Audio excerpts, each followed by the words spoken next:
Today we are on Space Marine 2 patch 8.0 to talk about the best build setup for every single class on the new Siege mode. Now, Siege mode is the hardest content they have ever released for this game. You'll be fighting a truly absurd amount of Terminus and Extremis enemies, and every single class can perform well on this, but some of their builds are better than others. Now, this was recorded on the PTS server, but between this and the live game, very little tends to change, and if there is a big change, I will make an updated guide, but for the most part, this should function as a good class guide for all the builds. And the build we're going to be showcasing first here is the Heavy class, because the Heavy is the single best class for Siege mode. He performs phenomenally well against both Chaos and Tyranids, which you will be fighting in Siege mode, and his Heavy Plasma build simply dominates the field. The AoE is absurd, his survivability is amazing, and he can honestly take down triple bosses better than anybody, and that's really the killer in this mode.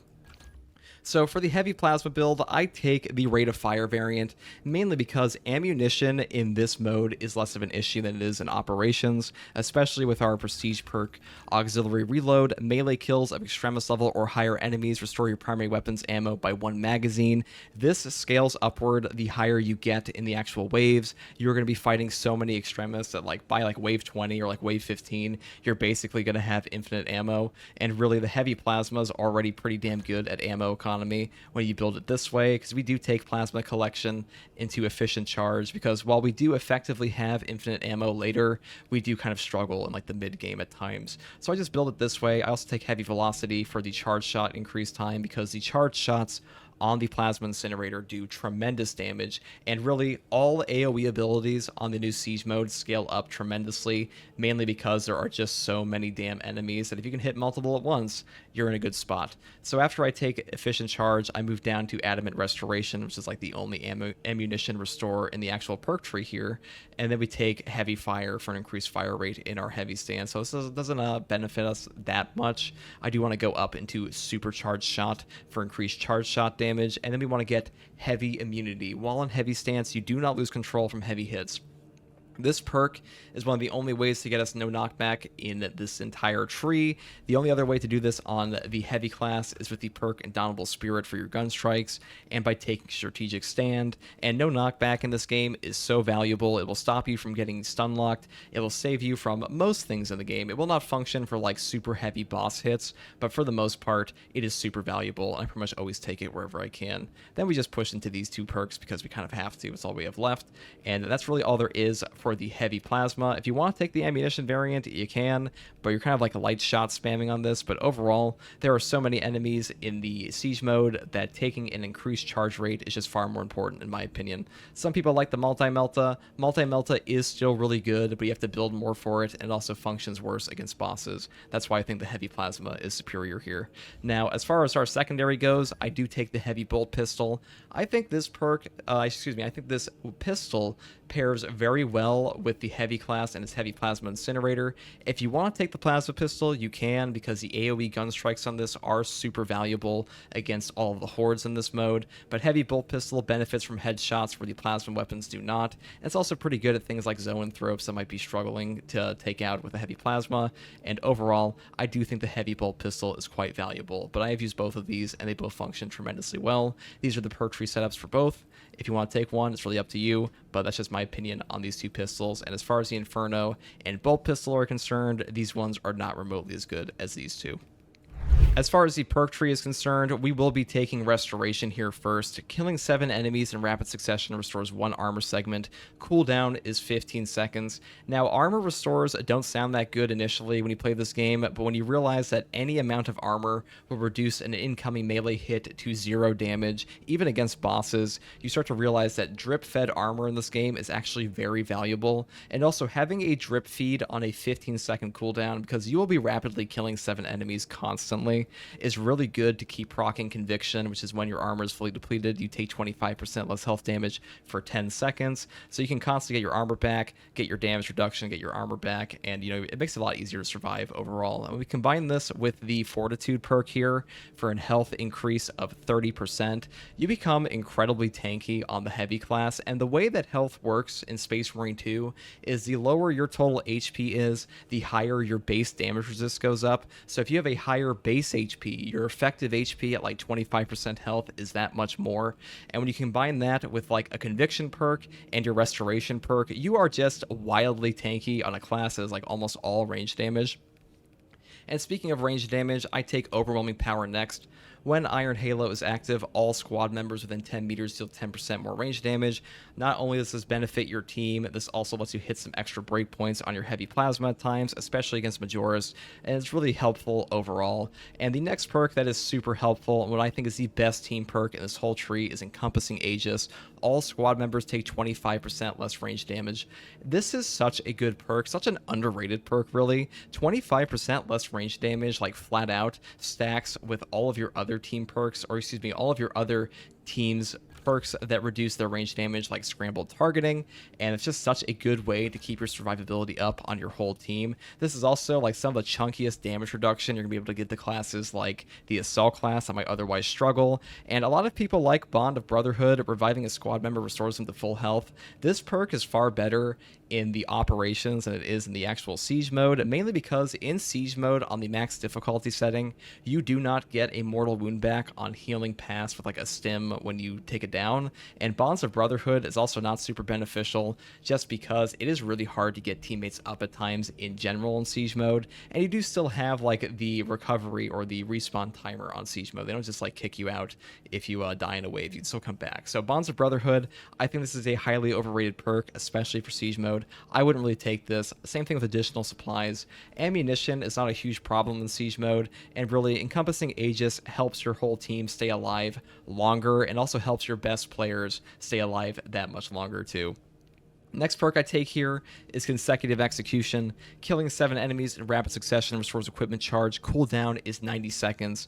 Now, equipment recharge in the Horde mode especially is so valuable. Really, it's just kind of broken in the game in general, but Melt-A-Bombs are the king. They are the king equipment. If you can get a Melt-A-Bomb and you have Consecutive Execution, you can just drop them every 90 seconds. If you stack this with your Tacticals team perk of Secure Stockpile for 60-second cooldowns on Melt-A-Bombs, you are going to be dropping bombs all the time. It's going to be a true bombardier nightmare, and there'll just be endless Terminators exploding, endless Tyranid Warriors exploding. It's incredible. It saves games. That's the best way to put it. Next perk I take here is Obdurate Bastion. Iron Halo's durability increases by 20%. This perk is so valuable against things like triple Hellbrood spawns because this class, the heavy is simply the GOAT. He can stand there and tank the triple shots of the plasma of these triple Hellbroods, and triple Hellbrood is the most busted spawn in all of siege mode, and this simply allows you to live where other classes would just die outright or get stun locked into oblivion. Next perk we take here is Brute Force. When Iron Halo is in cooldown, range damage increases by 15%. You're pretty much constantly going to be swapping between activating and deactivating Iron Halo, so having a buff while it's down and a buff while it's up pretty much gives you like an endless damage increase, and it's quite incredible. Also lets you hit some breakpoints and one-shot Majoras just like Overwhelming Power will. And the next perk I take here is Offensive Capability. When active, Iron Halo deals damage over time to all enemies within 5 meters. This perk is super valuable, mainly because it will clear out Bramble, it will clear out Spore Mines, it will clear out Cultists. It does a ton for you off of hitting one button, and it's a button you're going to be hitting an awful lot with your Iron Halo. And really, offensive capability I just rate a lot higher than, say, Conversion Field, and this perk sucks. Coolant Reserve is just an awful perk. And as far as our prestige perks go, for this in siege mode, I do not take Reverberating Impact. I've tried it with both. The stomp area of effect radius increase by 50% is good in operations where you are more ammo hungry, but really in siege mode, you are going to be shooting your plasma so much, and there are so many executes going on that I really don't find myself stomping all that often to begin with. So instead, I just take Auxiliary Reload, Conviction, Indomitable Spirit, and Duelist. Now, I will talk about these perks in a second here, but Reverberating Impact, if you want to take this, it is very good. It is still a strong perk. I just don't find myself stomping all that often in siege mode. Even in like a true solo, you're not stomping that much just because you're never running out of ammo because of this perk. Melee kills of Extremis level or higher enemies restore your primary weapon's ammo by 1 magazine. This perk is kind of broken. It is pretty much infinite ammo. We talked about it a little bit earlier, and it scales upwards and upwards the higher waves you get, and really just in any difficulty that has Extremis, all perks like this are going to scale quite high. It's very powerful. It is like the synergy perk of this entire build. It pretty much makes you function as like a heavy onslaught and it's just goated. It's the best way to put it. Conviction here, underrated perk. When your armor is fully depleted, you take 25% less health damage for 10 seconds. This perk, like I said before, it functions very well with restoration. This lets you live, because when your armor drops, that is when you are the most vulnerable, and this makes it so you live longer when you're at your worst. So I think this perk is super valuable. It's very noticeable. The health damage reduction of 25% is quite chunky. If you combine this with the damage reduction of encompassing Aegis, you're taking like 50% less health damage versus ranged attacks, especially versus Chaos, and you can kind of just sit there and like eat the Terminator Soul Cannon shots for a little bit on this class. He really is that strong versus Chaos, and that's like the best part about him. The next perk I take is Indomitable Spirit. While performing a gun strike, you do not lose control upon taking heavy hits, and you cannot be knocked back. This perk is so good for Biovores, because Biovores are like wildly annoying in this game. Same thing with Lictors. They like to jump around. It will stop you from getting knocked back while you're doing your gun strikes. It will simply let you do things that you otherwise could not. This has been used in basically all the highest difficulty runs for heavy for a reason, because it's just amazing. It gives you more options. It lets you survive. If you don't know like what you're supposed to be gun striking, it might get you killed, but like really there is no situation in this entire game where like somebody who is using Indomitable Spirit would get hit by an enemy they would otherwise not be if they weren't using it. Really, it's just a skill issue at that point. And I've seen some people talk about Indomitable Spirit before and say it's bad because like, oh, you'll be baited into taking hits you shouldn't, but really that's more so like a lack of game understanding, for being honest. But like overall, this perk is very, very good. It's also the only way to properly face check a Biovore. Biovores in this game, they will attack you in a pattern that will not let you gun strike them at times unless you have total knockback resist, and this is the only way to do that. The next perk I take here is Duelist. Perfect parry and perfect block windows increased by 25%. Now I should say the heavy is stuck with a balanced parry window, which means he has a 10 frame startup for his perfect block, or excuse me, his perfect parry, and he has a 30 frame active, which means, as opposed to fencing, let's just give you an idea here. As opposed to fencing, fencing is 40 frames active with a 0 frame startup, which means as soon as you hit the button, a fencing weapon will pop off and you will parry. You have to preemptively parry with the heavy class, and unfortunately, Duelist does not help the 10 frame startup at all. It'll only help the latter half of your parry window. So the way Duelist actually helps you is by catching enemies that were going to be attacking you on the latter end of your entire parry window, which can happen in siege mode because there are so many extremis enemies, but it does sound better than it actually is, which is kind of unfortunate. But that really is the best build setup for heavy, in my opinion. This was the build setup, actually I believe this was the build setup I took to like wave 23 plus in true solo on the PTS, and that was with a timer, and now he should be able to reach even higher in the official patch 8. If you have any questions about the heavy class, feel free to post them in the comments below. And that's really all I have to say about this guy, because he is pretty much the king. That's the best way to put him. Hey guys, today we are here on patch 8.0 Space Marine 2 to talk about the best build setup for Horde mode on the tactical class. Now, the tactical class is incredibly strong in any team comp, mainly because of his new team perk, Secure Stockpile, and the power of the Auspex scan in downing triple boss spawns. Triple boss spawns are going to be one of the greatest team wipers this thing has ever seen. The new siege mode is quite hard, and the fact he makes them die more quickly makes him almost indispensable in a lot of the meta team comps currently, and really triple Hellbrutes are kind of overtuned currently, and he makes them die pretty fast. So I just think he is a pretty top tier pick for that alone. Now, I do want to mention this is recorded on the patch 8.0 public test server, so if anything major changes between this and the official release, I'll make a new video, but overall, Saber doesn't really change too much between like their PTS and the official game, so this should be more or less the same. And in the current state of Horde mode, you do have to fight both Tyranids and Chaos and a 5-wave rotation, so we have picked 2 loadouts here, one for Tyranids, as you can see here, and one for Chaos, and I will go over both of these in a second. So first of all, we're going to talk about the Stalker Bolt Rifle. Stalker Bolt Rifle is one of the best weapons in the game to fight Zoanthropes and Neurothropes, and Neurothropes especially are very dangerous in siege mode. If you do not have a proper weapon to deal with them, your team is stuck like pretty much sitting out of their giant wave range. Otherwise, you will pretty much get disrupted into like double Karn effects on top of things like a Lictor or a Ravener. They are super brutal, and this will kill them pretty efficiently even without an Auspex scan. It does a tremendous amount of headshot damage, and it synergizes very well with the perk Acuity. Now, as far as our perk setup here goes, I just go for headshot damage and capacity all the way into recoupment. Killing a Majoris level or higher enemy with a headshot with this weapon restores 1 armor segment, cooldown is 15 seconds.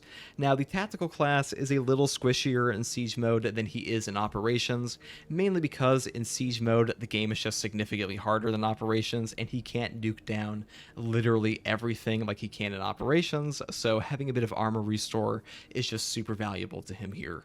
Also, I want to mention that we do take the perk Plasma Boost here for our secondary at the Plasma Pistol, mainly because the Plasma Pistol is really good at killing Biovores. It can do full damage to them on their turret, and I just build for full ammo capacity for that reason, because more ammo is usually more important than like a rate of fire or something on this weapon, because you don't really pull it out too often unless you're trying to like kill some guys. And also the Plasma Pistol here, the AoE gun strike of this in the siege mode especially is super valuable. It is also bugged and will occasionally heal you. That's like a little added benefit if you really don't care about that kind of stuff. But overall, Plasma Pistol is just super good for the AoE gun strike, and that is super valuable and will do a ton of damage to multiple Majoris and even Extremis in front of you. Now, I do want to mention that the variant I pick of the Stalker Bolt Rifle here is the magazine capacity variant, mainly because magazine capacity is just far more useful to me than having like an extra rate of fire, let alone firepower. It does pretty much nothing. I've never noticed like a serious breakpoint change with the firepower variant here, but you could take these two options, because with the perk choice we have here of Emperor's Vengeance, we aren't really suffering at all in terms of ammo economy, so you can really pick whatever you want. I just put this one as a little bit more valuable than the others. And as for our melee weapon, again, you have 2 choices here, or really 3. You could take the block version of the Relic tier, or just the Artificer one for the speed. I think this one is overall better. Or you can take Fencing. Either way, any type of weapon on the tactical class is going to benefit from the Auspex parry of Battle Focus here, and it'll let you nuke guys down. I do think the Chainsword is more valuable in its Fencing variant versus Chaos, mainly because Zangors are very deadly, and the synergy of gun strikes with the Bolt Carbine we'll have in a second will synergize very well with Gunstrike Reload. But overall, you can really pick whatever you want on the Chainsword. It's kind of hard to go wrong, because Tactical really is that strong in melee. He really is one of the best melee classes, all because of one perk. And as far as the perk tree setup goes, I just take this, just go into damage, and I take Extremis Slayer. Alternatively, you can go up here for Majoris Slayer if you really want to, and I always take Full Throttle for the skip, and I'll put a link to the Full Throttle skip video I made in the thing up here. Now, I also want to talk about the fact that the Bolt Carbine here, we take this for Chaos, because the Bolt Carbine is just way more valuable versus Chaos. The way Chaos kills you in this game is that they will chip you down with like consistent range fire. It's very rare they'll do like a full-on burst to you. They do it sometimes, like things like melee Terminators, but overall, the far more beneficial thing to pick here is just taking your Bolt Carbine and blasting guys in the face and getting your CHP back more efficiently. And like I said before, the Gunstrike Reload here really benefits from having the Fencing Chainsword right here. This is what I take. And also, I want to mention that I just build this way. I go down here, I take Home Precision, because equipped weapons maximum spread decreases by 50% when firing without aiming. And when we take the accuracy variant, our accuracy and hip fire makes us pretty much a laser beam, and we can take the full ammo reserve variant, because again, magazine capacity in this game I find to be the most beneficial, because the best way to get your CHP back in Space Marine 2 is to keep shooting the enemy, and the larger of a magazine you have, the more you can shoot them in the face and get your contested health back. So I just put this as a very valuable pick. Now, as for our perks, these are the same for both setups. I take Plasma Boost because Plasma Boost just works with our secondary across both classes, or excuse me, across both loadouts, and Plasma Boost is just a really good perk. It also makes our Plasma Pistol more efficient overall, and really the Plasma Pistol alone is reason enough to take the Plasma Boost in my opinion, because balanced distribution, this makes us lose damage on our secondary, and I've never really seen the 10% damage increase matter all that much on Bolt Carbine or the Stalker Bolt Rifle, and Crack and Penetrator rounds. This does double the penetration on our Bolt Carbine, but does pretty much nothing for our Stalker Bolt Rifle, so overall, that's why I picked Plasma Boost.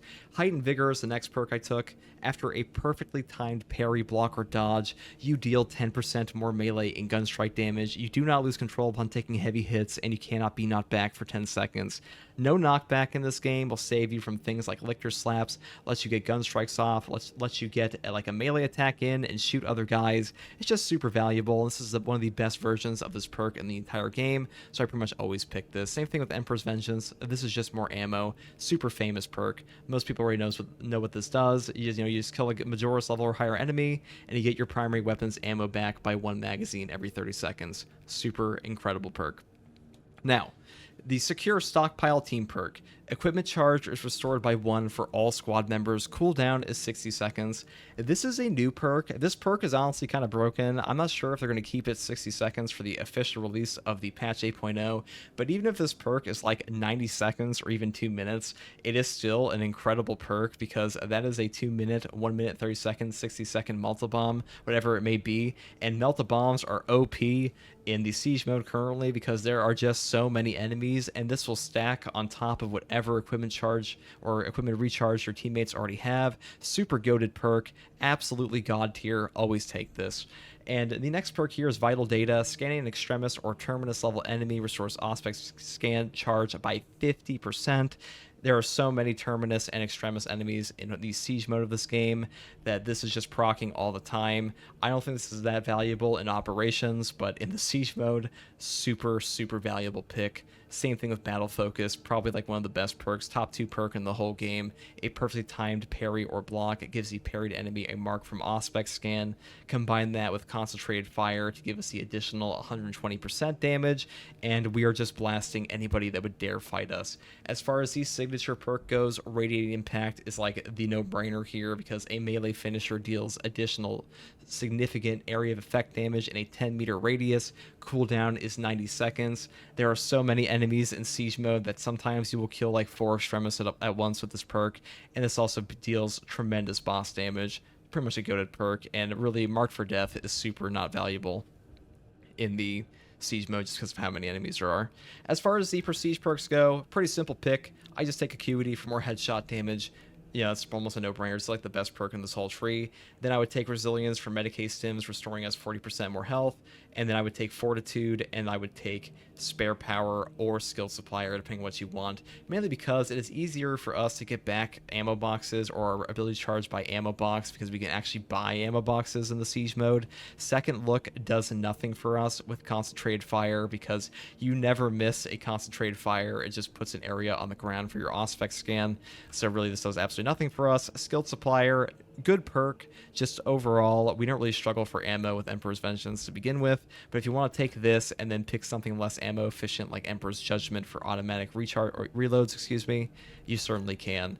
And Fortitude, health increases in this game, super goated, super valuable, probably the best perk in this tree besides Acuity. Always take this. So my preferred pick: Acuity, Spare Power, Resilience, Fortitude, or Acuity, Skill Supplier, Resilience, Fortitude. And that's really all there is to it. On the builds for tactical, Bolt Carbine can really be taken for both Chaos or Tyranids if you want. Some people prefer Plasma, and if you're in a team, I think you certainly can take Plasma. If you do want to take Plasma, you can set it up like this, and really you don't have to change pretty much anything. The only reason I don't like taking Plasma here over the Stalker Bolt Rifle is that we get no benefit of the Acuity perk, and Plasma is not super good against Neurothropes, and the Stalker Bolt Rifle is far more valuable for that reason. Plasma will, however, do serious AoE damage to a lot of guys, though I do think that like with the removal of one of his charge up perks for his charge shot that they did like a patch ago, this weapon has fallen off a little bit, but Stalker Bolt Rifle still really good, Plasma still really good, Bolt Carbine still really good. Hard to go wrong with any of these weapon choices, and really, it's up to personal preference. You don't have to play meta all the time because at the end of the day, this game's for fun. It's a team game. It's not that hard. Siege mode is pretty deadly at times, but overall, pick what you want. It's your gameplay. It's your class. And if you want to take something like a heavy bolt rifle, bolt carbine, or bolt rifle, or auto bolt rifle, you are certainly free to do that. And even the Meltagun, though I don't think the Meltagun is that good overall, it's still a decent pick just because of the amount of enemies you are fighting in the Horde mode. As for anything else on this build, I would say if you want to take a knife, you can. I would just go block knife because block knife is just the best version of the knife. Shadow stab is pretty good. I just think we get more value out of the chain sword, mainly because of things like swift recovery, heavy attacks restore 100% more contested health. This is some of the best CHP regen you can get in melee in the entire game. Really like the only straight up good CHP regen you can get. And besides that, that's pretty much it. That's all I have to say about this build. If you're building for Plasma, you know, pretty much just keep it the same. His build setups might be a little limited currently just because his perks are kind of set up in a funky way. If they do change the way that loadouts work to actually allow you to have perk changes between them in the upcoming update or the official update for patch 8.0, you can pick some different perks here between like the bolt carbine or swap between these because you don't really have to take Plasma boost. You could build for like a heavy bolt pistol versus Tyranids. I just think that currently this is the best build setup to catch both Chaos and Tyranids. So you just take these for the Tyranids, you get the full benefit out of your perk tree, and you swap to Chaos every 5 waves and get the full benefit out of your perk tree still because you still get the benefits from Acuity on the bolt carbine and the Stalker Bolt Rifle, and they're both really, really top tier builds. And honestly, I think the Bolt Carbine is the best weapon versus Chaos, period, on this class. Let's talk about the Assault class and its best build setup for Siege Mode in patch 8.0 Space Marine 2. Now, the Assault class is overall the worst class in this game currently. He struggles a lot against Chaos, especially where other classes simply do not, and he is super viable versus Tyranids and in groups. It's just that on his own, he will just struggle where the other classes dominate. So the first build setup I want to show here is the Power Fist, mainly because Power Fist is the best overall build for this guy versus both Tyranids and Chaos.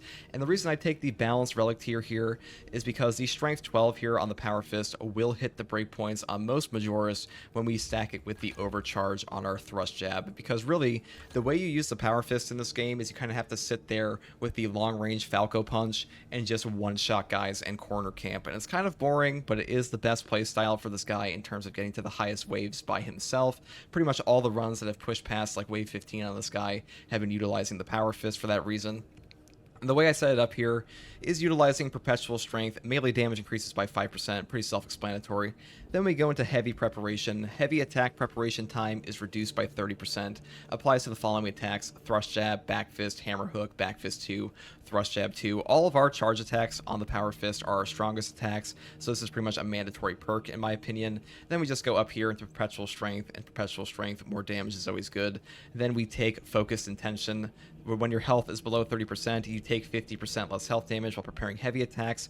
This can help you survive in some situations where you would otherwise die, especially versus Chaos, while you are charging your fist to one-shot them. So this is why I take that over this perk here. And then I also take Tide of Battle because we're kind of required to. And then we go into Strength of Will because, again, while performing a heavy attack, you take 20% less range damage. This is really some of the only damage reduction we get here on like these two perks on the Assault class in general. And then we move into Combo because we just want to go down here to Majora's Slayer so we can hit some breakpoints. Now, this is a decision you can make if you want, because I take Heavy Armament here because Cannon Punch deals 50% more damage. This is not a huge buff, but the reason I don't take Following Blow currently, which is Back Fist and Back Fist 2 can be performed instantly after a charged Thrust Jab or Hammer Hook, is because the Following Blow, it's good. It can let you one-shot some Majoris or one-combo some Majoris. It's just that you are unable to do a charged Back Fist after a Thrust Jab, and sometimes that's what I want to do, so this kind of removes that option for me. And as far as the perk down here, Ground Shake, switch Thrust Jab with Ground Shake, slam the ground to deal an area of effect damage in a 10-meter radius. This perk sucks. The normal Thrust Jab is just so much better and functions pretty much as you'd want the Power Fist to function in general, and I don't like this at all. I think this is a very bad perk and needs like a huge buff, like maybe like a 20-meter radius, to be honest. Maybe that's a little crazy, but that's my opinion. But if we go back here and we look at the relic tier here, the reason I take the balanced version is because getting your armor on parry, especially versus Chaos for assault on the Zangors, this is super valuable to us. And the balance window is obviously not a fencing window, but balance overall just does so much more damage for the Power Fist. And the balance window really isn't so bad that you can't actually get the armor on parry back. You just have to learn what the balance window is, and it's really not that bad, and you have to be able to preemptively parry on a lot of enemies. So that's why I take this over, say, the fencing version, because this one just does not have the breakpoints at times, especially versus Tyranids, that the balanced version does.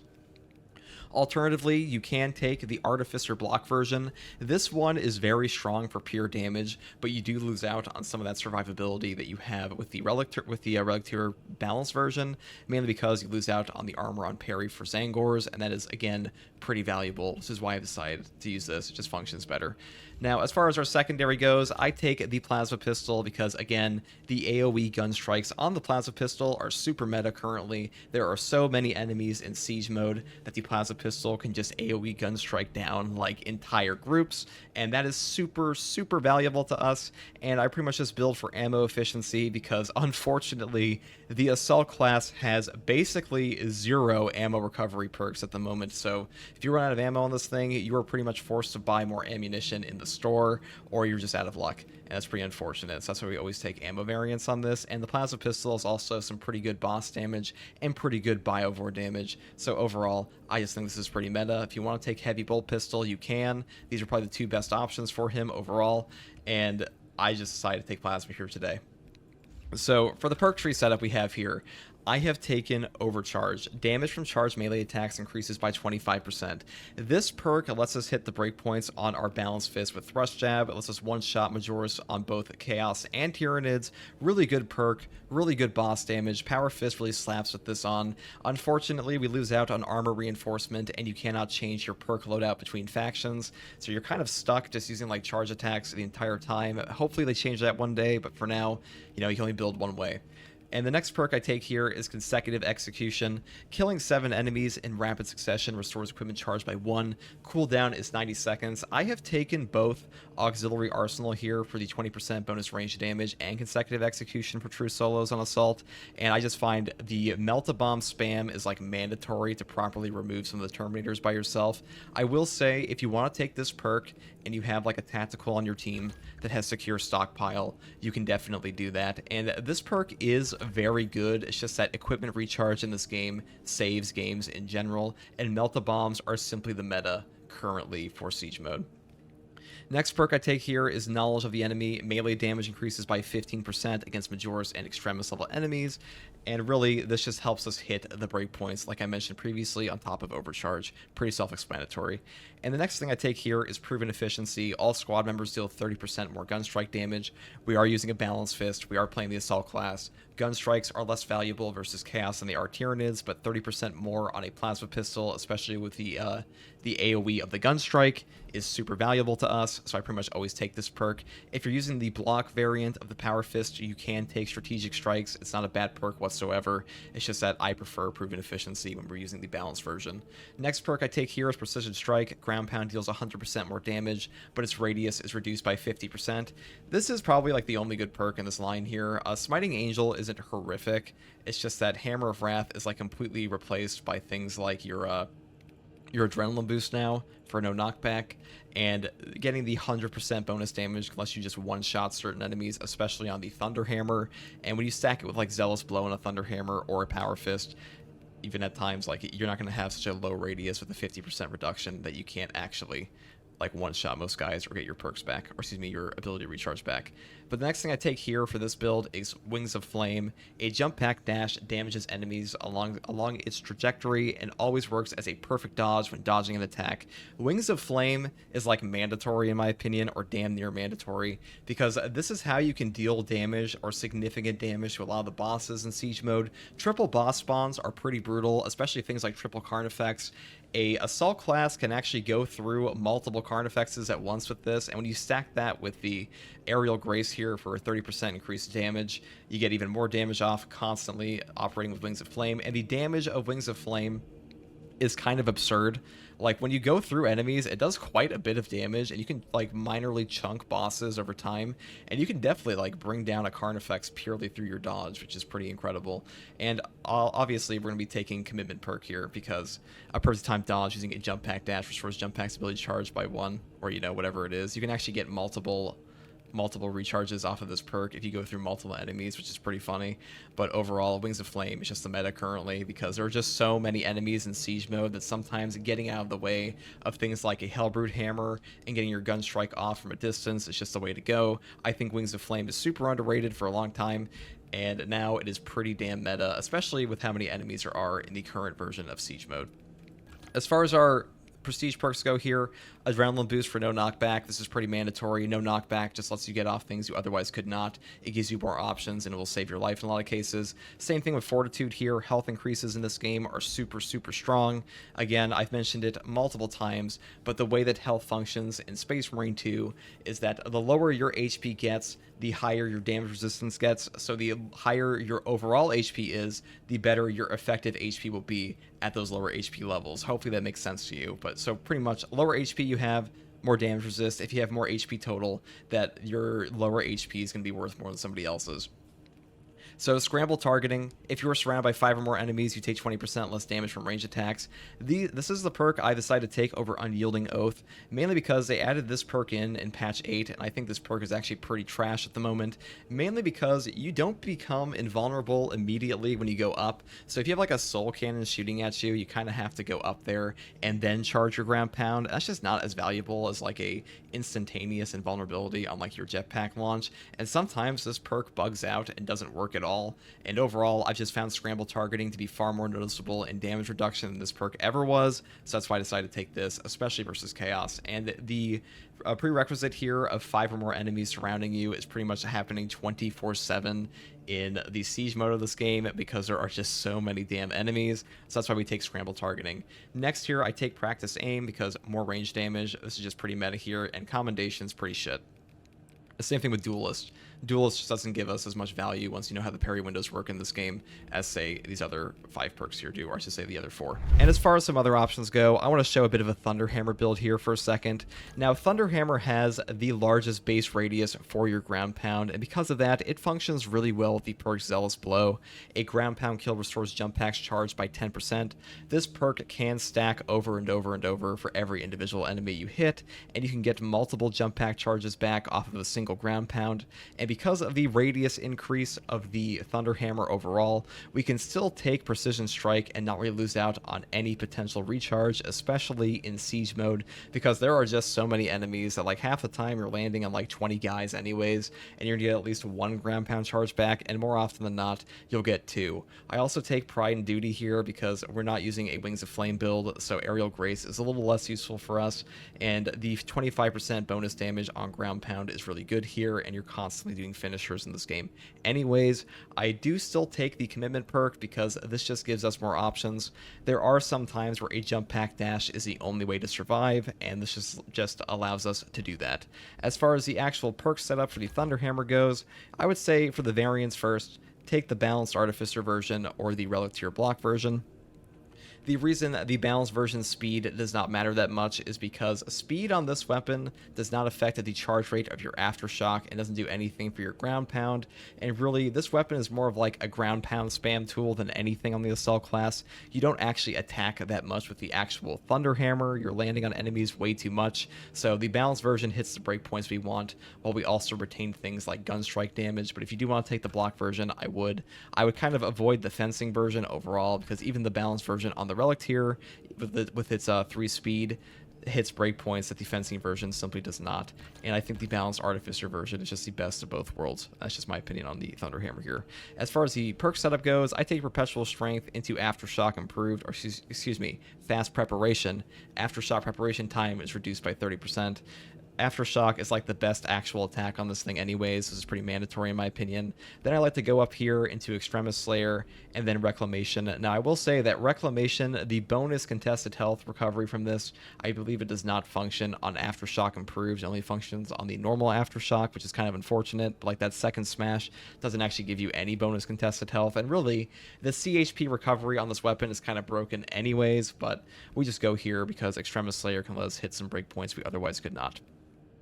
Next perk I take is obviously Offense Initiated. I go down here mainly so we can take Aftershock Improved, because this is properly named. It is Aftershock Improved. An additional smash is very powerful, lets you hit a lot of guys. If you don't want to take this perk, you can just go up here, down like this perk tree, into Patience Rewarded. When your health is below 30%, a fully prepared Aftershock hit restores 1 armor segment. This is actually an improper text because you do not have to fully prepare an Aftershock. You just have to be below 30% HP, and if you charge it up like at all, you'll get 1 armor segment back. And then the next perk here is Majora's Slayer. That's what we really want either way. Like, regardless of which one you pick between these two, I would just want to get Majora's Slayer because this simply lets us body Majora's, and Majora's are super dangerous in this game, and doing more damage than Majora's is pretty much always good. They're like one of the most common problematic enemy types, and you see them constantly throughout every single operation and Siege mode. So that's my opinion on the Thunder Hammer. You can really use these setups here if you want. If you want to use something like the Power Sword, you can. I would set it up like this. I would just take the fencing variant. The reason I'm not showing it that much in this video is because I think the Power Sword works much better with Wings of Flame and Aerial Grace on top of Armor Reinforcement, but unfortunately, the Power Sword sucks ass versus Chaos, especially on the Assault class, so I would just take Thunder Hammer or Power Fist because the ground pound of the Thunder Hammer is still very useful even versus the Rubric Marines and Thousand Suns. Anyways, guys, hopefully this showed you some of the better build setups and explained some of the perks to you that you may have not known about for the Assault class in patch 8.0 of Space Marine 2. Alright, it's time to talk about the Bulwark class and his best build setup for Siege mode in patch 8.0 of Space Marine 2. Now, the Bulwark is an incredible support class, mainly because he can give armor to your whole team, help them out with their contested health recovery, do things like heal everybody, has pretty decent horde control, things like Purity of Purpose, is incredibly tanky with things like his starting 30% HP bonus, and perks like Steel Within, Conviction, and Scramble targeting. And really, the only thing this guy is lacking is proper triple boss damage, and even boss damage in general, because it's kind of hard for him to get in on things like a triple Hellbrute or triple Carnifex, because most of the Bulwark damage comes from melee, and it is just really, really hard to get in on melee versus those terrifying encounters. But again, this is a team game. He is not perfect at everything, but he is really good at keeping your main boss damage dealers like your heavy or tactical alive, and he fits his niche pretty perfectly.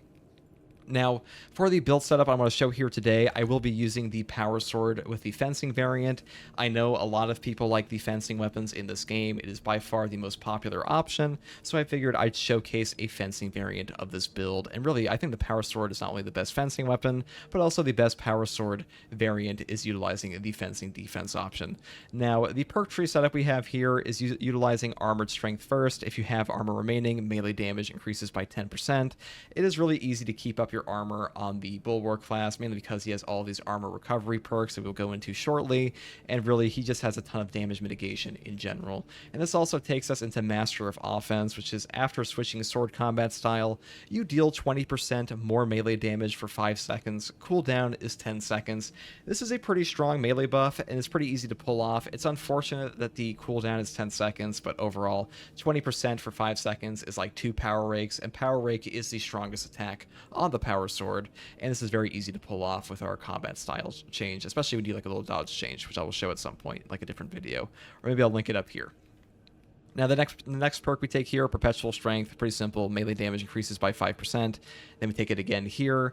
We go into Tranquility, which is while in Power Whirl stance, you do not lose control upon taking heavy hits, and you cannot be knocked back. This is kind of redundant with our perk, our Armored Advanced perk here, the signature one, but, we kind of have to take this perk just to go down this perk tree. Here we take Melee Onslaught, 10% more melee damage, pretty self-explanatory. Damage is damage, damage is good. And then we also take what I think is a kind of underrated perk, Hard Target. While performing a light combo, you take 15% less range damage. This is actually really good on the Power Sword, especially because this is one of the only weapons you properly light spam with, and all the other ones are mainly like heavy spam attacks like the Thunder Hammer, Power Fist, and even the Chain Sword at times, and this one is just really good for a speed style Power Sword build. And then next we go into Cutting Edge. Power Rake deals 50% more melee damage. Power Rake is our strongest ability on the Power Sword. It deals the most damage. It can go through multiple enemies.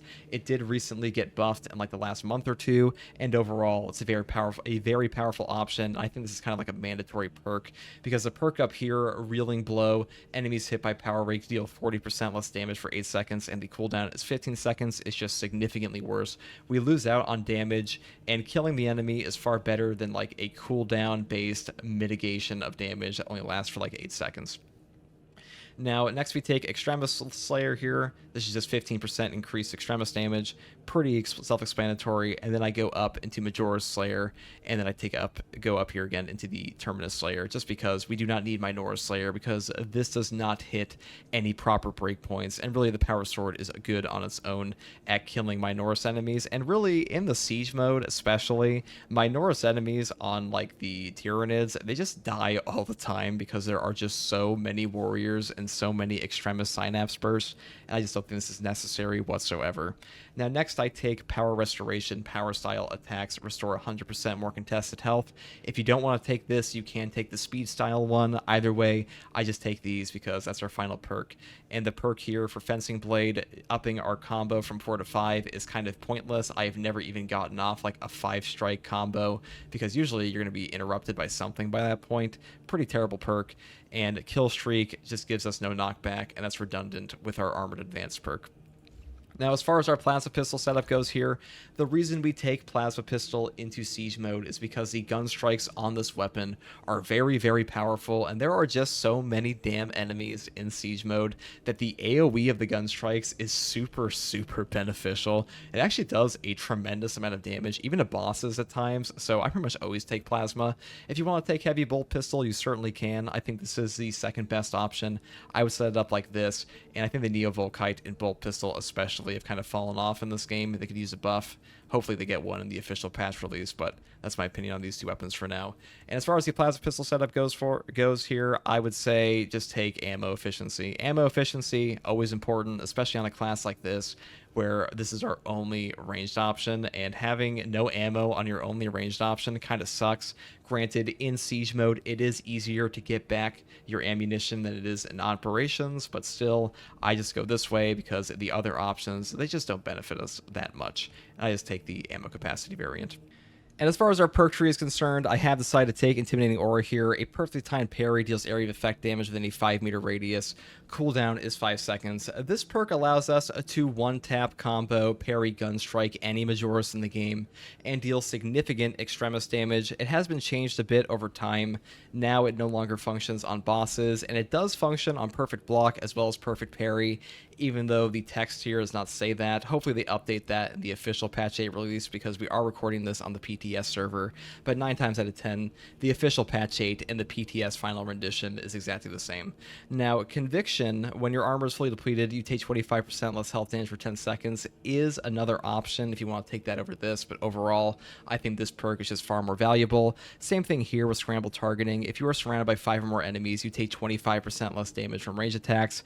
Being surrounded by 5 enemies is pretty much constant in Siege mode because there are just so many damn guys, and 25% less range damage is super chunky, especially if you stack it with a Heavy's team perk here for Encompassing Aegis. This is really, really beneficial for us overall, and the Bulwark will benefit from that more than most classes because of its 30% starting HP. Next perk here some people talk about is Armor of Contempt. This perk is pretty awful. I've never gotten a super high benefit out of this, mainly because Minoris enemies are like the only ones that properly die from this. It is better in Siege mode than it is in Operations, because hordes are not on an actual cooldown in Siege mode, so like time spent blocking with your shield isn't a big detriment like it is in the Operations mode, but overall Armor of Contempt is still pretty mediocre. You can take it if you want. I just value this perk a lot higher. Also, Steel Within here, when your health is less than 50%, you take 30% less health damage. This perk is incredible. 30% less health damage is super chunky. That will stack with our Scramble Targeting here, and even Conviction if you did decide to take this. And because our starting HP is increased by 30%, the way Space Marine 2 works is that like every 25% HP loss, you get a buff of damage reduction. So our effective HP on a Bulwark, because of our increased starting HP, is that much higher than everybody else's, and it makes this, like in a Steel Within perk here, will make your effective HP tremendous. So like even if you're at like 10% HP, you can just survive insane things in this game. A super valuable perk. I would take Armor Reinforcement over this if I were, because I'm using a fencing weapon here, if it weren't for the fact that the current rendition of Horde mode forces you to fight both Chaos and Tyranids every 5 waves, and Steel Within just functions better because Chaos does not feed you gun strikes like the Tyranids do. Next perk I have here is Advanced Conditioning. Contested health fades 50% more slowly for all squad members. This perk is pretty classic. You can always take this. Really good perk. Just makes it easier to get CHP back. Pretty self-explanatory. Though I do like to take Focus Restoration now. They buff this perk to work every 30 seconds. Maybe they'll even go down further to like 25 at some point.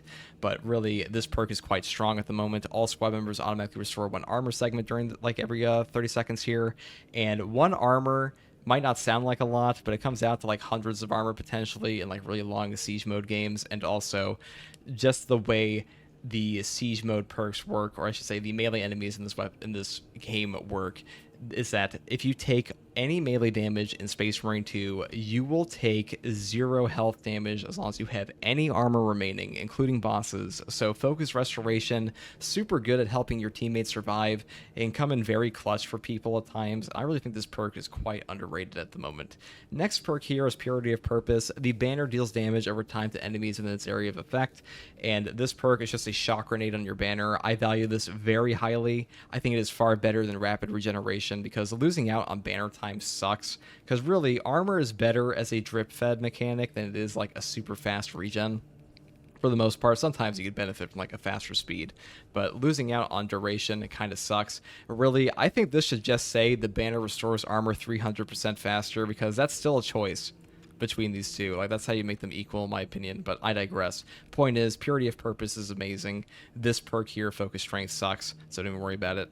And the next perk in this tree is the classic Invigorating Icon. When the banner is activated, all squad members regain maximum contested health, where recharges 50% slower. So the 50% increased cooldown here does suck ass, but overall, this is pretty much just infinite stims in your game for as long as you're going on, especially when you stack it with Masterful Defense. Ability charge is restored by 1% for every blocked range attack.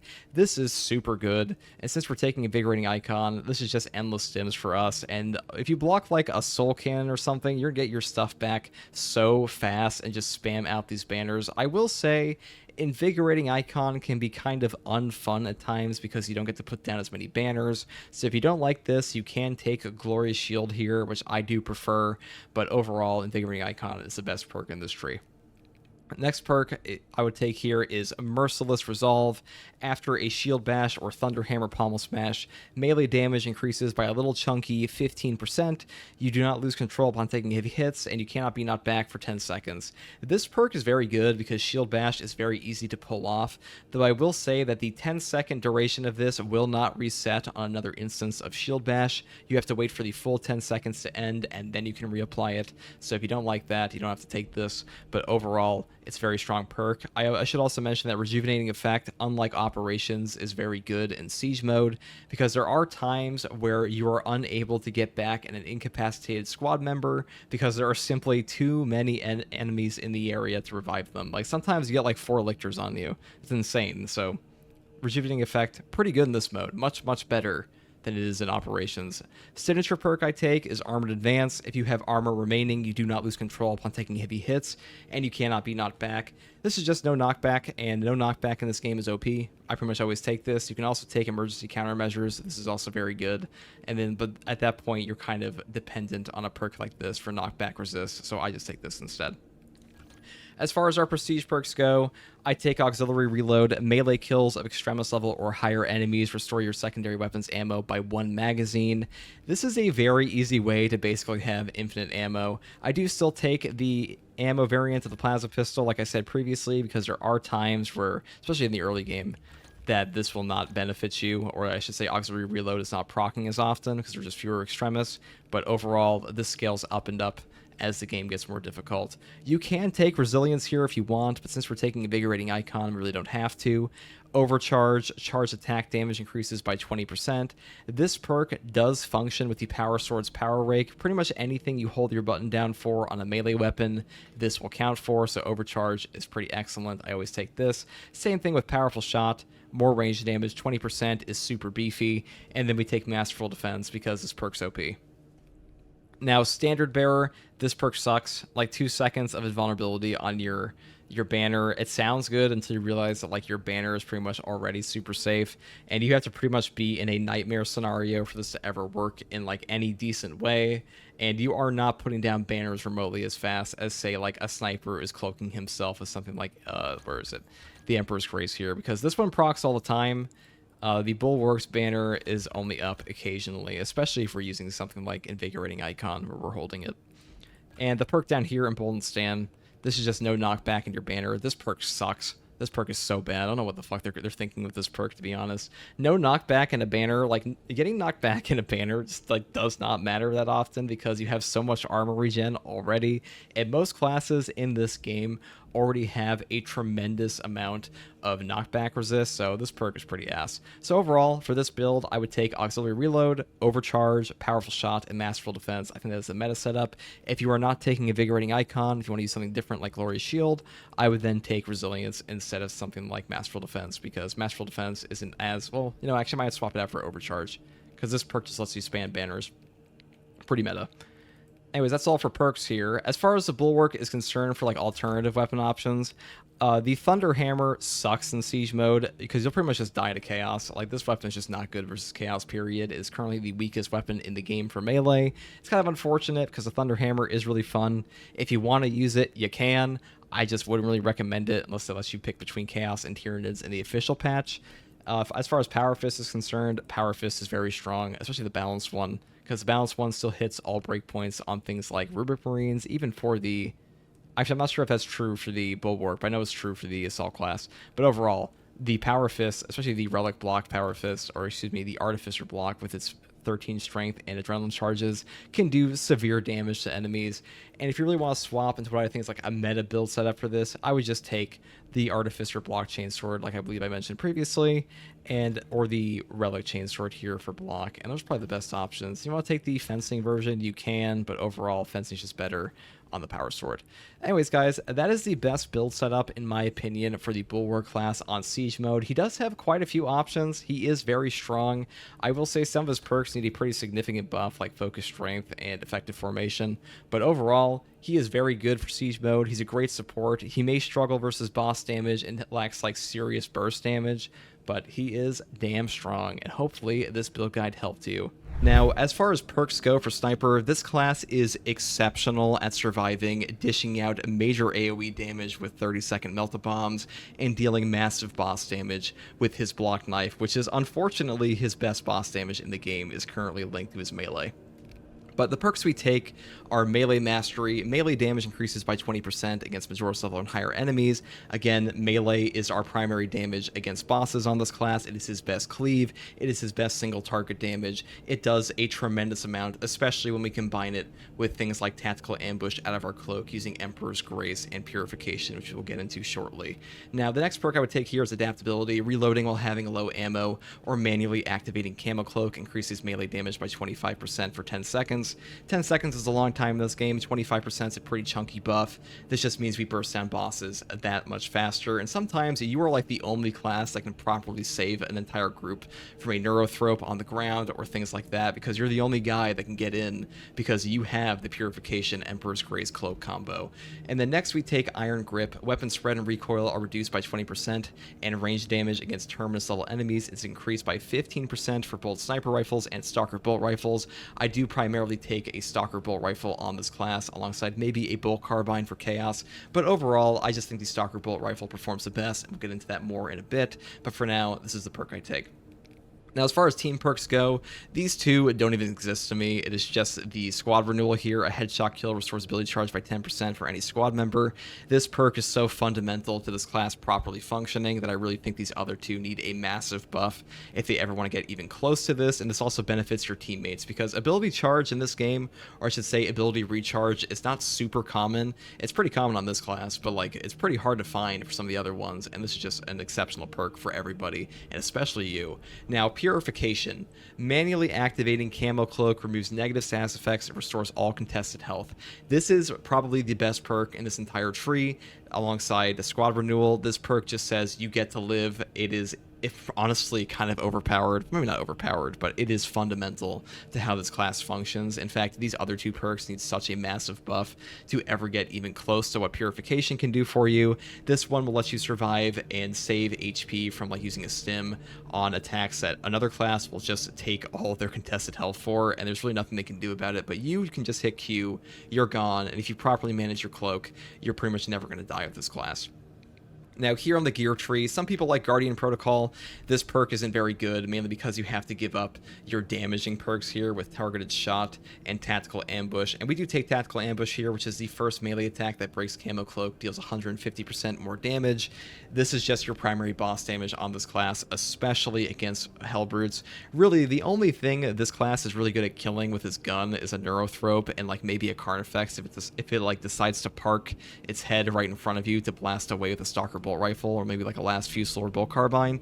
But really, Tactical Ambush is just far more consistent, far easier to pull off, and it's just overall better. And it's also like an exceptional cleave ability for burst damage, because really there isn't a lot of cleave this class has. He does not have a ton of AoE outside of his Melt-A-Bomb and outside of his Shadow Stab Tactical Ambush. So this will let you hit 3 bosses at once in, like, you know, a perfect scenario, which happens more often than you think. And you're also one of the best classes to survive when all of your teammates are dead, which is, you know, that's a pretty good thing, especially in this mode where people definitely die a lot. Now, the next perk I take here is Persistence. When Camo Cloak deactivates, you take 20% less health damage, do not lose control upon taking heavy hits, and cannot be knocked back for 10 seconds. Health damage reduction in this game is really good. You're going to be deactivating your cloak all the time, and when you deactivate your cloak for the first time after, like, you know, cloaking, that is when you're at your most vulnerable, because that is when your cloak is down and you no longer have your purification option up. So having a health damage reduction here is really, really good, and knockback resist is super valuable in this game, and this is some of the only knockback resist this class actually has the opportunity for. So overall, I'd say always take Persistence. Some people like Lingering Concealment, but this perk really does nothing for you when you're using a Shadow Stab, because, you know, by the time you break your cloak for your Shadow Stab, you've already done the damage you want to do, and that extra 2 seconds is not really doing a ton for you. And also, whatever benefit you're getting from this, for the most part, on like an instantaneous breakage of your cloak, you'd be getting from Emperor's Grace, which we'll get into shortly. So overall, I just take Persistence. I find this one works a lot better. I've taken this one to like wave 18 on True Solo before we got timed out on this guy, and really this perk just does a ton of work for you. It's pretty deceptively good. It only really functions for like 8 seconds instead of 10, mainly because Emperor's Grace is active for 2 seconds, and Emperor's Grace Invulnerability operates as like a guaranteed, like, you don't exist in the game for 2 seconds is basically what this perk says. Like, the 2 seconds here of invulnerability is not just damage, it's also stagger. Anything can hit you for those 2 seconds and you won't get knocked back at all, which makes it that much better with your Purification combo and your Tactical Ambush combo. So I'd take this. And also Ambush here, this perk sucks. Cooldown 25 seconds. It could be a cooldown 5 seconds and it would still suck. It's just not worth it. As far as signature perks go, Evasion, terrible perk. Emergency Override, good perk if it wasn't in this tree. Pattern of Excellence, OP. I mean, it's really that simple. Pattern of Excellence is just one of the best perks in the entire game. These 2 signature perks need a huge buff if they ever want to be anywhere close to this one. And I don't even feel like Pattern of Excellence is that overpowered, to be honest. I know I call things OP in this game all the time. It's really more of like an exaggeration sometimes. This one might actually be kind of close to overpowered. Okay, maybe I'm coping. But performing 3 consecutive headshots restores equipment charge by 1. Cooldown is 30 seconds. This is the best equipment recharge in the game. Melt-A-Bombs are super, super good in Siege mode because there are just so many enemies. This one can come out to, like, the value you get from this perk is frankly astonishing, and I would just always take this. And these 2 other perks are kind of fun sometimes, I guess, but I haven't touched them in months, to be honest, because they're just not that good. Now, as far as prestige perks go, Emperor's Grace. When Camo Cloak activates, you become invulnerable to damage for 2 seconds. This is a must pick. This is just one of the best perks of this entire tree. This is so much synergy with your Purification and other things like your Shadow Stab, because like I said before, this invulnerability makes it so you don't exist in the game for 2 seconds. You can literally hit Q in like an entire Hellbrute wave, and you'll just vanish. You'll take no damage for 2 seconds. You can roll out. You can get out of things that no other class could possibly get out of. This perk is incredible, especially in Siege mode where there is just so much shit that is attacking you from all directions. Always take this. And also always take Versatile Precision. Performing a kill with your secondary weapon restores 15% of your primary weapon's ammo. Cooldown is 15 seconds. This just makes our ammo economy that much better. I pretty much always pick this. You know, there's really no reason not to, because the other perks here aren't super epic anyways. Now, Indomitable Spirit. While performing a gun strike, you do not lose control upon taking heavy hits, and you cannot be knocked back. Now, previously, in the old PTS for 7.0, this was actually the version of the tactical perk, or I should say, this was actually Adrenaline Boost here, which is on parry, block, or dodge. You take no heavy hits, and you lose no control upon the, what the fuck am I saying here? You do not lose control upon taking heavy hits, and you cannot be knocked back for 10 seconds. It used to be this perk. They realized that's kind of OP on a class that's not supposed to be a melee class, and they made it Indomitable Spirit. But what Indomitable Spirit will let you do is, while performing a gun strike, you do not lose control upon taking heavy hits, and you cannot be knocked back. This just lets you gun strike a face-checking Biovore. Now, Biovores in this game are overtuned. I'll say that. They do too much for an Extremis, in my opinion. But a lot of times when you're in melee with them, they will come and face check you. They will stagger you constantly. And there are times where it is literally impossible to gun strike an enemy without Indomitable Spirit. You will get staggered. You will 100% get staggered by some of the looped attacks of a Biovore. This prevents that from happening. This lets you keep your flow up, and this will save your life. Indomitable Spirit, incredible perk. Really, any version of knockback resist in this game is pretty top tier. This perk, like, not using this perk is fundamentally worse than having this perk. It just gives you more options. That's the biggest thing it does. It lets you shoot things you otherwise couldn't. Now, Conviction. When your armor is fully depleted, you take 25% less health damage for 15 seconds. This one has an incredible synergy with the Stalker Bolt Rifle, and even the last Fusel that we'll get into shortly. But, you know, damage reduction when your armor is depleted, that's when you need it the most, and this gives you that for 15 seconds. Super good, and these other 3 perks here aren't super great at all. I've tried this perk before. It doesn't really do much for me at all, and really, Melta Bombs are primarily used at just blowing up, like, 2 or 3 Extremis, which they already do pretty well.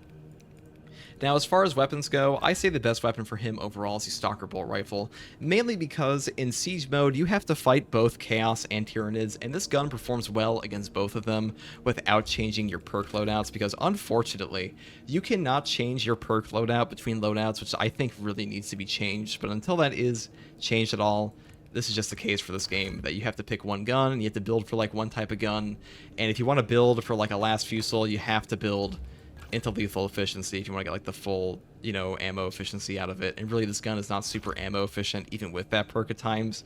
And I think it's still pretty A tier. Some people might disagree with this, but last Fusel, I haven't seen this one taken into, like, the hardest runs for this game on Sniper in a bit, and that's mainly because these guns just do more.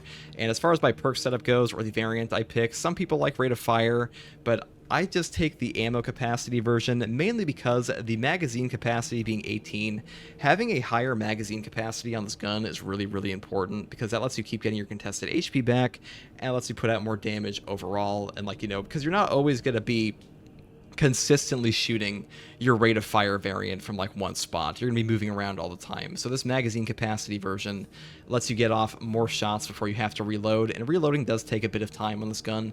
There is no option like the bolt carbine has for, like, a gun strike reload. So with this gun, a magazine capacity really useful, ammo reserve capacity really useful, especially with versatile precision, because this is percentage based. So if we have a higher overall magazine capacity, or I should say ammo capacity, this gives us back more ammo. So this is really good, and this gun becomes incredibly ammo efficient with that perk. Now, as far as our perks go for this on the weapon perk tree, we just take Unwavering Resolve into Adamant Hunter, though Adamant Hunter is when your health is below 30%, headshots deal 25% more damage. This doesn't really proc all that much on Sniper, because you really don't go below 30% HP all that much, especially if you have a Vanguard in your team using his team perk to give you 30% HP on Extremis kills, and that will be proccing all the time. So if you have that perk on your team whatsoever, this will just never occur, but it's still pretty good. 25% damage here feels like a base damage increase too, so it's pretty damn strong. It's pretty notable, but it doesn't proc all that often. Now here, Headhunter, more headshot damage, pretty self-explanatory. Same thing here, cleaving fire, shots will penetrate enemy block stances, dealing 25% of the usual damage. You know, block stance piercing can help you sometimes. Also, I should note that even if a sword warrior is blocking with their sword, you can just shoot them in, like, their head area, their head hitbox, even if all your shots are blocked, and you'll still get back your equipment recharge with Pattern of Excellence. That was kind of goofy, that's just how it works. And also, sword warriors are kind of assholes in this game. Now, again, Headhunter here, next perk, I'll take increased capacity, because ammo. And again, Agile Hunter, after a perfectly timed dodge, headshots deal 35% more damage for 10 seconds. Damage is damage. This does proc pretty often. And then Fast Reload, mandatory perk to take because we have to get to our recruitment here. Now, recruitment is the perk I want to talk about here the most because killing a Majora's level or higher enemy with a headshot with this weapon restores 1 armor segment. Cooldown is 15 seconds. Now, this is some of the only armor regen this class has whatsoever. Because, like, if you look at this class, there really isn't anything here that says, oh, you get armor back. So your conviction proccing for 15 seconds, that's why it's like this, because you only have 2 armor on this class. And unlike the Vanguard that also has 2 armor, the Vanguard has 2 perks that give you armor restoration, so he doesn't really need like any extra benefit from something like a Stalker Bolt Rifle's armor or I should say its armor regen. But for Sniper, you can loop the 15-second cooldown of your Stalker Bolt Rifle here into your conviction over and over and over and keep proccing your 25% health damage reduction. So it is really, really good, and really all this perk says is every 15 seconds after hitting a Majora's level or killing a Majora's level or higher enemy with a headshot, you get to take 0 damage for the next melee attack, and that's pretty damn good because the way armor works in this game is any melee attack will do 0 damage. It doesn't matter if it's from a boss, does not matter if it is from an extremis, it will do 0 damage to you as long as you have 1 armor segment at minimum. Really any armor whatsoever, not even 1 armor segment, just like even like a sliver of armor will take the damage down to 0. So that is really, really important. That is the difference between having to use your purification or not. So I just take this all the time. Now, as far as Bolt Carbine goes, I do take this versus Chaos pretty often, mainly because Bolt Carbine is like the most consistent HP, CHP regen, and by CHP I mean contested health HP, contested health, excuse me. And that just lets you get into the Chaos skies and survive things you otherwise couldn't. And really, when it comes to Chaos, this is the reason Assault struggles so much, is that contested health recovery, they do a lot of chip damage to you. They aren't like the Tyranids. Tyranids will hit you for big fat damage numbers. The Chaos guys will do that occasionally, but overall, it's mostly like ranged chip. So whatever lets you get back chip is really, really good. So that's why I take the Bolt Carbine. This is the setup we have here. And, that's really my opinion on the Sniper class outside of for, like, the primary weapons here. As far as your secondary weapon, Heavy Bolt Pistol. Inferno Pistol is pretty shit in this game. Bolt Pistol might as well not exist. It is such an outclassed weapon by the Heavy Bolt Pistol. And Heavy Bolt Pistol ammo capacity version. This one just functions more for Pattern of Excellence. This one also gives you more opportunities to trigger your versatile precision. And that's why we take the ammo capacity variant, because ammo in this game is just pretty important, even though it's a little bit less important in siege mode because you can buy ammo caches. I still take it here because it's just really, really important for the Sniper class especially. Now, the knife here, a lot of people like fencing knife on this class. Fencing knife is just pretty strictly worse than the block knife, especially for Sniper, because whatever downsides a block weapon has of like being unable to gun strike the enemy back to get your CHP back are kind of fixed by just having purification. And also without the block knife, your boss damage is pretty trash on this class, especially for multi-bosses, and there's really no way you're ever going to be able to dish out a proper cleave damage on multiple bosses compared to a block knife. And that's why we build straight into Terminus damage here. Because Shadow Stab into Terminus Slayer, so like, you get 2 adrenaline charges on your block weapon, and then you just take the Shadow Stab, you go into Cloak, you proc your Tactical Ambush, and you will just absolutely chunk bosses. It's kind of disgusting how much damage you'll do with this, and this is your best boss damage overall. And Block Knife really is the best weapon overall on the Sniper class, and this is also one of the only ways to get armor regen outside of your primary weapon with things like the armor recruitment here. And also, this is also on the Last Fusel, so this is one of the only ways to actually do that. So, like, this weapon and your block knife adrenaline charges are your only ways to get armor back on your class here. Primary weapon, secondary weapon. That's pretty much it. Anyways, guys, that's my opinion on the Sniper class. Hopefully this helps. Hopefully this helps you survive in the actual siege mode when it comes out if you haven't been playing it already. And really, Sniper is just super OP. Well, not OP, but he is super strong in this mode, and he will really help your team out a ton. And once you learn to properly manage your cloak, because that's really all this class comes down to, is if you know how to properly manage your cloak and position yourself, you're just going to survive all the time. It is very, very hard to die as this class, because Purification and Emperor's Grace is one of the most powerful perk combos in this game.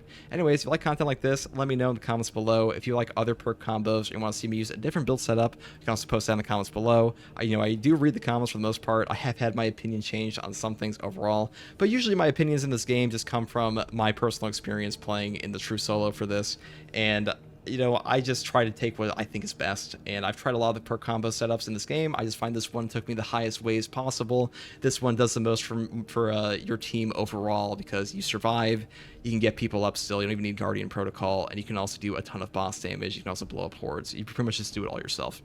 Now, the Vanguard is a class that is borderline OP in teams, all thanks to one team perk, and I'll get into that in a bit, because first I want to talk about his best primary weapons. And the best primary weapon for Vanguard for Horde mode is the Bolt Carbine, in my opinion, the fully automatic magazine capacity variant, to be specific. Now, overall, this is your best boss damage with ranged weapons, and boss damage is some of the only lacking damage this class has. A lot of people like the Melter Rifle. This weapon is by no means terrible. It's just kind of fallen off a bit since the game came out, and really whatever this weapon is doing for you, you can make up for with like the damage of the Bolt Carbine on top of the build setup we'll show shortly. Now, as far as the accuracy variants go, accuracy does not matter at all for the Bolt Carbine, mainly because of the perk Hone Precision. Equipped weapons maximum spread decreases by 50% when firing without aiming. This pretty much turns your gun into a laser beam while you are hip firing, though I will say there's more of like a controller error in this game, in that the control scheme for Space Marine 2, if you have a gun strike active, you cannot hip fire without taking the gun strike. No matter what, you are forced to aim down your sight if you want to shoot your gun. That is really stupid, especially for a game that has hip fire perks, but overall, this still turns your gun into a laser beam. I still always take this. And aside from this, I just build into damage and magazine capacity and ammo restoration, all the way up to gun strike reload, because this just auto reloads our gun, and that just saves us time. Now, as far as your secondary goes, heavy bolt pistol. I mean, pretty self-explanatory. Heavy bolt pistol is just OP in this game. It's just the best weapon for the secondary overall. And as far as our melee weapon goes, we take the block chainsword here because the block chainsword is just the best chainsword on Vanguard. Whatever downside of like losing gun strikes you're having without like a fencing or something doesn't really matter too much on Vanguard, because Vanguard has so much contested health recovery, and really he just benefits from block more than the rest of them. And Vanguard does kind of lack burst damage outside of like his AoE execute build, so this kind of makes up for that in some ways and just shreds my Norse hordes. And the reason we take the Artificer variant here is that the speed stat is far more important, and the strength loss really doesn't matter at all, mainly because the breakpoints are almost all the same. Now, and here's how we build it. I should probably show the perk tree. We just take, perpetual strength all the way down here, damage, damage, damage, full throttle skip into Extremis Slayer. Alternatively, you can take Majora's Slayer if you really want to at the top tree here, but I just don't think this is as overall beneficial as taking Extremis Slayer. Now, as far as the perk tree goes, I just take melee mastery. I take upper hand, because after a perfectly timed parry, block, or dodge, you do not lose control upon taking heavy hits, and you cannot be knocked back for 10 seconds.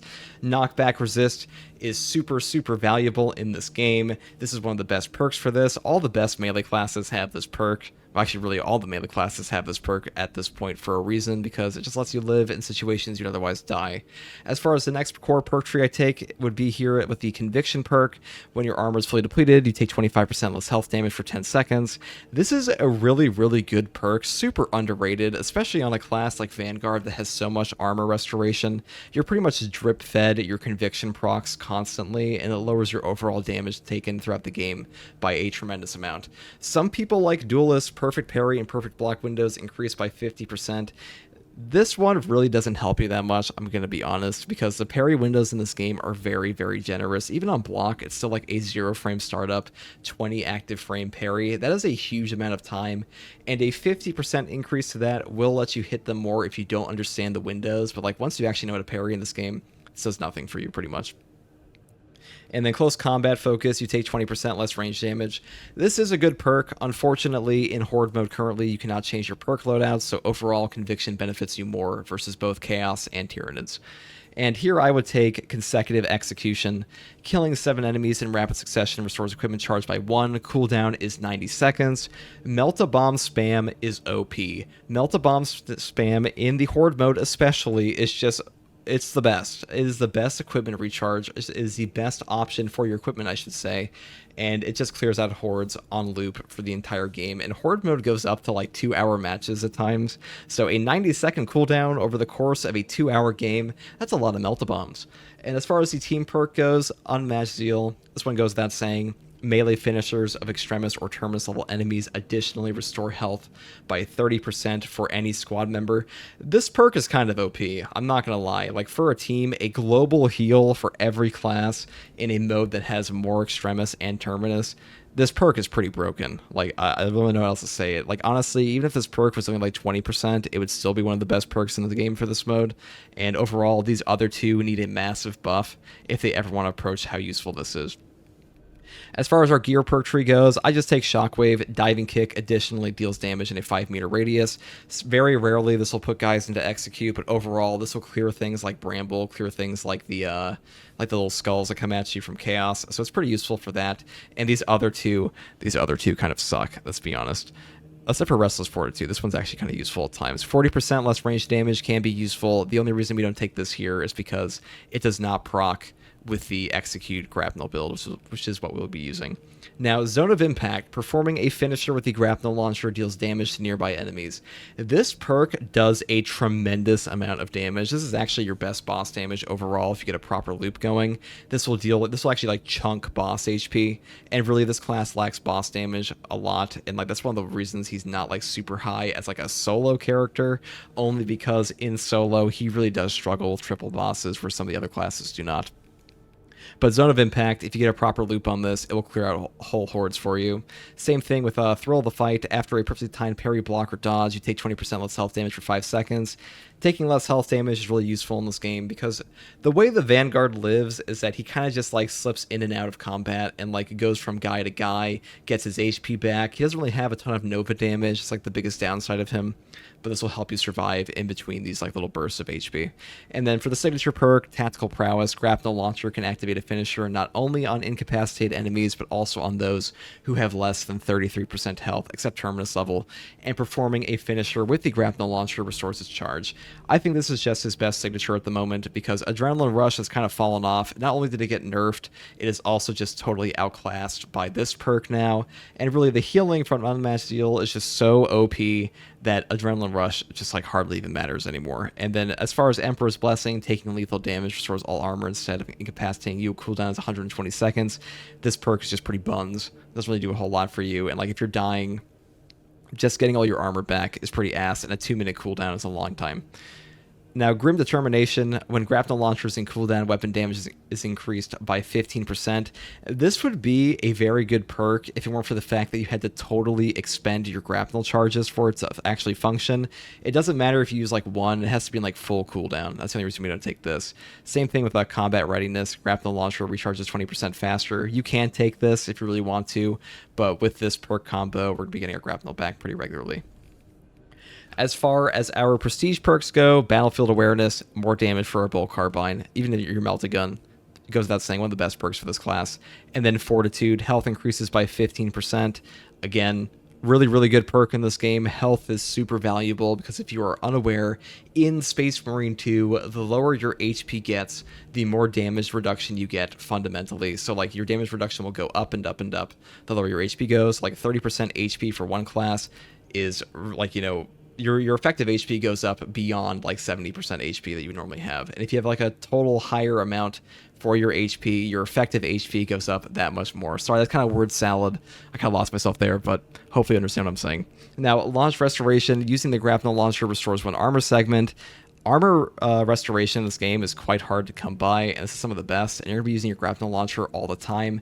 This will proc off your signature perk, and if you like do an execute, a grapnel execute, you'll actually get 2 armor back. That's really, really good, and this will also help us proc our conviction perk more often.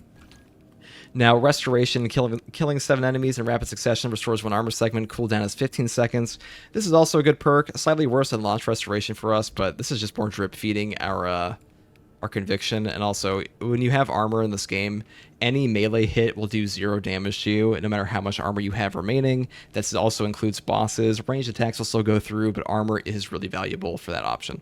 Now, Indomitable Spirit, you can swap out one of these perks if you want to. This will help you get some gun strikes off on biovores you might otherwise be unable to, but overall, we already have a really, really good knockback perk with Upper Hand that I don't really think this is necessary. Anyways, that's all I really have to say on this build. Pretty much you just go in, you grapnel guys, you AoE Zone of Impact them, and you heal your whole team, and you blow shit up. That's pretty much the build. I know, it's pretty simple, but Vanguard is a pretty simple class, and he's pretty easy to play. Anyways, if you have any other questions about this build, let me know in the comments below. And if you have a different build you'd like to try, or want to see me try, or want to recommend in the comments, let me know. And as always, I want to say thank you to all my channel members. You guys, your support means a ton. You help me keep making content. And to everyone else, thanks for watching, as always, and have a great day, evening, or night, or whatever it may be. Take it easy. Peace.